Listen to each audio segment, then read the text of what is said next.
So are you happy now that we have a barge on its way to that particular area? No, Patrick, I'm not. West Dorset, the boundary with West Dorset is about half a mile away from Portland Port, and I'm definitely not happy about it. I have inquired of the Marine and Coast Guard Agency this morning, and indeed the Home Office, for the safety risk assessments. I've been asking for those for some time. They have still not been able to provide those to me. Now, the Bibby Stockholm, the vessel, is designed to house 250 people on board. The current plan is that is doubled to 500 people on board. I am not convinced nor satisfied that the safety risk assessments have been undertaken, whether that's by the Home Office or the Marine and Coast Guard Agency. And so I have written this afternoon to both the Home Secretary and Baroness Veer, the Minister for Transport, to make very clear to them that they have a commitment to understand that that is a safe operation. That's going to be a safe operation in Portland, and currently I don't think it is. What do we do then? What do we do? Because at the minute we've got migrant hotels absolutely everywhere. We're not allowed to turn the boats back. People are voting against the illegal migration bill. Supposedly any deterrent with Rwanda is inhumane. People from the left don't want barges in their area because they lie and say that they feel like it's inhumane on the immigrants, when in reality they just don't want a barge there. And people on the right don't want a barge there because, frankly, who would? So what do we do? Well, I'm not quite in that place. I mean, I understand why the barge is being considered as an option, but I have a question mark over whether it's safe. The fundamental issue we have to deal with here is the number of boats that come across the English Channel, and the government has to grasp that now. That's why even this evening we're expecting to be voting till very late here in the House of Commons to make sure we get through the illegal immigration bill, because we're in this ping-pong phase at the moment with the House of Lords. We'll probably send that back to the Lords tonight. I suspect we might even get it back again before the end of the week, maybe tomorrow, the day after.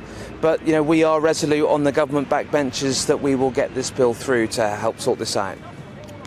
OK. I mean, what do you say to members of your own party who are opposing this bill?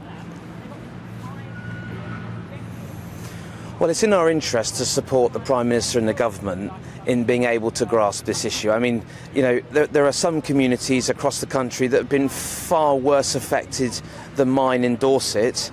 I was talking to, I think, my colleague the other day from Burton-on-Trent that has 3 hotels in her constituency where asylum seekers are. That clearly has had a profound impact on the community. That's not sustainable, and we have to sort that out, and the government need to do that. They know that's the way to do it through this bill, and that's what they're going to do. OK, all right. And what would you say to members of the local community who say that I have lived here all my life and I used to enjoy being able to go outside in the evenings and go about my business, and now there are 500 young men claiming to be asylum seekers roaming through the streets, and I'm not happy about that? We should... Yeah, Patrick, we should also be clear that I am one of those people. West Dorset is my home. I was born there, brought up there and live there. I think it's just important to note that it is not part of the current plan that there are going to be 500 young single men roaming the streets of Weymouth at any one time. That is not what is going to happen.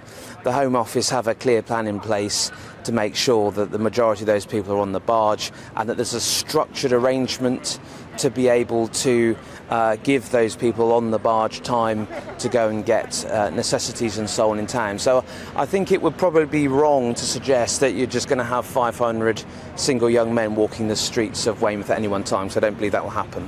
You don't believe that will happen? OK, all right. And look, are you concerned about the potential for civil... There are not going to be 500... Patrick, there are not going to be 500 people, just 500 asylum seekers at any one time walking the streets of Weymouth. There will, of course, be small groups. There is going to be a bus arrangement, I think you probably know that already, that will take people from the barge to designated places where they can get their goods and domestics and so on. But I very much understand the concerns of the local community about that. I went down to Chickerell only last week. I've had Chickerell residents here in the House of Commons today, indeed, to talk about it.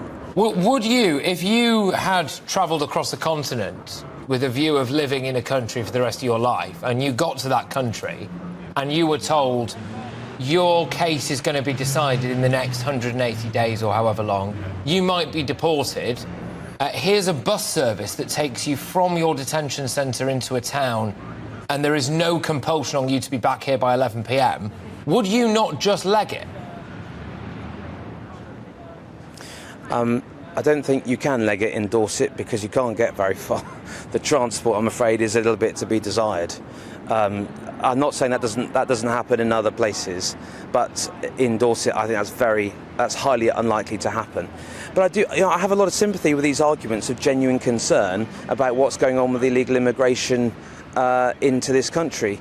But, to be quite frank about it, it's not people like me you have to convince, because I'm fully supportive of the government in what it's trying to do in supporting the bill. It's some of my colleagues and other, particularly the Labour Party, should I say, that maybe are not quite in the same place. I feel really sorry for you. When we constantly ask what is their plan, they don't come forward with anything. I feel really sorry for you, right? Because honestly, this is affecting you, and in this case, it will probably affect you at the ballot box. I get completely that this is not your idea. You don't really want it. I just feel for you, and I feel for the people. I feel for the people in the local areas as well. And hopefully we can chat in the coming weeks and months, and it all runs smoothly, and it acts as some kind of deterrent, and that would help everybody out. But Chris, thank you very much for coming up and talking to us. I do really appreciate it.